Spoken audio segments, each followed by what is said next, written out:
Ashleigh Rubenach for Sweeney Todd. How are you? Very well, thank you. Very happy to be here. It's really good to see you. We were just chatting before. The last time I saw you was at Pippin. It was, right at the reopening of the world. What a crazy time. Yeah, it was. It was reopening of COVID back in Sydney. We had a great chat about what you wanted to do, and I'm really glad to see you here for Sweeney Todd. Now, is it true that you actually are now playing Johanna in this production, and you played Johanna at high school? I did. So Johanna was actually my first ever leading role when I was 14 years old in high school. Stephen Madsen, my best friend and fellow actor, played Sweeney Todd in that production. It's crazy to be back here doing this wonderful show again 15 years later. What have you learnt from the first production till now? A few things, I would hope. It's incredible how much, Sondheim's score is so clever and so intricate, and so drilling it as much as I did back when I was a 14-year-old, it's incredible how much is sort of still hiding back there in the archives. But to rediscover it now, obviously in this production, incredibly helmed by Stuart, is such a gift, and to understand it on such a deeper level is very special. Did you notice that you came across the script immediately? Was there some sort of, memory? Oh my goodness, even opening the script, I remember I was sitting at my house when I was first having a look through it, and it's almost like I was transported back in time. Like I felt like I was sitting in my parents' house back as a teenager and discovering what a script was, what an arc of a character was again for the first time. It was really special. We shave the faces of gentlemen who never go out alone again. He trod a path that few have trod, did Sweeney Todd, the demon power of Fleet Street. Okay, so you've been on stage many a different time. Of course, I should say I actually saw you before Pippin. I actually did see you as Milo for American in Paris. So I did see you that, so I'm sorry I got that wrong. But have you noticed that your story arc has changed from what you would have seen it as a 14-year-old and now seen it? Oh, definitely. I think it's a pretty challenging and complex show with many layers. There's humour, there's a lot of darkness, obviously. I think as a 14-year-old, I grasped elements of it, but obviously now, as an adult, there, especially with the character of Johanna, there's what you get on the surface, and then lots of things underneath it based on what happens to her throughout the journey of the show. And certainly her trajectory is a lot more significant than I think I gave it credit when I was 14. I think I was really playing her like a little Disney princess back then, but she's not, bless her. There's some things happen to her. Yeah, and I also didn't realise, I did the same thing back in high school and now.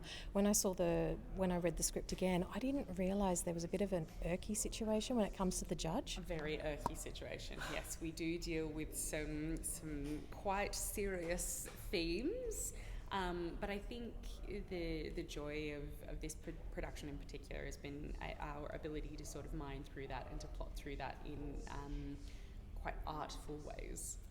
Yeah. Isn't it interesting, as a child you would never have picked it up? Not really. I certainly had a sense that there was something a bit amiss, but probably not to the extent that we understand now, yeah.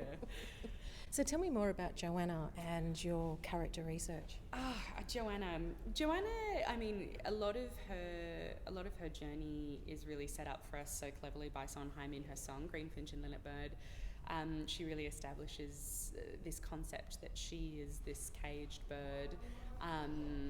Obviously, you can look at that in the surface level of her being literally caged in his house. But if you think about kind of that bird-like quality of her, there's the beauty of it, but there's also the kind of animal instinct, nervousness, twitchiness of it that you grow into throughout the show, and based on things that happen to Johanna, she kind of descends more and more into that animalistic survival quality, which is really cool and fun to play.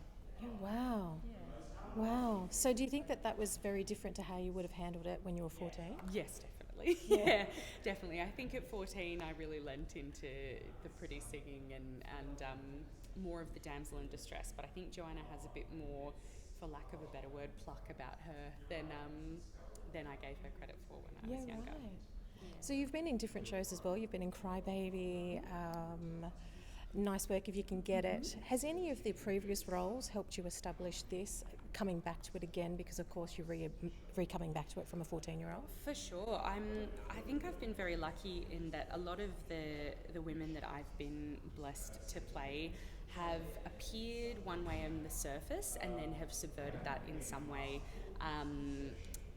usually with a sense of autonomy and a sense of power and drive, or going against the norm, which is really exciting. And I think with Johanna, to avoid falling into the trap of just making her a pretty damsel in distress who things happen to, I've sort of brought those women and their autonomy and their power with me into this. So when she actually does have opportunities for agency, I can really lean into that.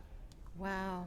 Well, I remember your role, like Milo in American in Paris, was not a damsel in distress. She was no damsel, no. She was driving the ship for sure. And I really loved that role. I really loved what you did with that role. Thank you so much. I mean, Milo is such a gift in so many ways. That was my first role back after COVID, so she taught me a lot in terms of making things happen for yourself and not being beholden to anyone. And I think that kind of correlation with what was going on in my life and my career at the time was really exciting. Do you have a favourite song in this production? Oh my God, it's going to sound indulgent, but I love Johanna. I don't sing it, but it's sung about my character. Not just because, but I mean, Harry Target, who's playing Anthony, is an absolute dream, and to hear him sing that, you can't help but swoon a little. It's one of the greats. Oh, it's a beautiful melody though, isn't it? Oh my God, isn't it? I mean, Sondheim can write the tune. He sure can. Do you find that when you're revisiting this role, have you noticed that maybe the way that you addressed your character, maybe the way that you thought about your costume? Ooh, I mean, the costumes are so beautiful. We're so lucky. The design of this production is stunning. I was like a kid in a candy shop trying everything on. And everything's so cleverly integrated and intricate in the way that costumes sort of transition throughout the show to reflect what's happening around. Yeah. I'm really excited. Do you think your mum is going to turn up and just enjoy seeing you in this role? Oh, of course she will. I mean, my mum saw the production back when I was 14, so I'm sure she'll remember some things and be excited to see some new things. And my little brother is coming on opening night, so he would have been 9 when he saw the show for the first time, so I'll be interested to hear his feedback too. He's going to give you notes? Yeah, probably. Well, it was lovely to talk to you, Ashleigh. You too. Ashleigh Rubenach playing Johanna in Sweeney Todd at the Sydney Royal Opera House, is that right? Sydney Opera House. Sydney yes. Opera House this season. I can't wait to see the show. Thank you. Great to see you. It's so good to see you. Sweeney's waiting for yesterday, humming the plate, waiting in years, hearing the music and nobody hears. Sweeney's in the parlour, Sweeney's on the office floor. No one can hide you, isn't that Sweeney there beside you? Sweeney wishes the world our way, Sweeney's waiting for yesterday, humming the plate,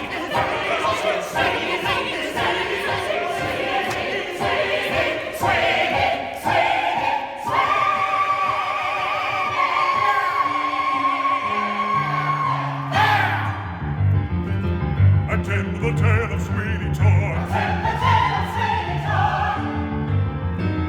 He served the dark and a hungry God. He served the dark and a hungry God. To seek revenge will lead to hell. Everyone does it if seldom as well as Sweeney Todd. The king and lover feats. Sweet.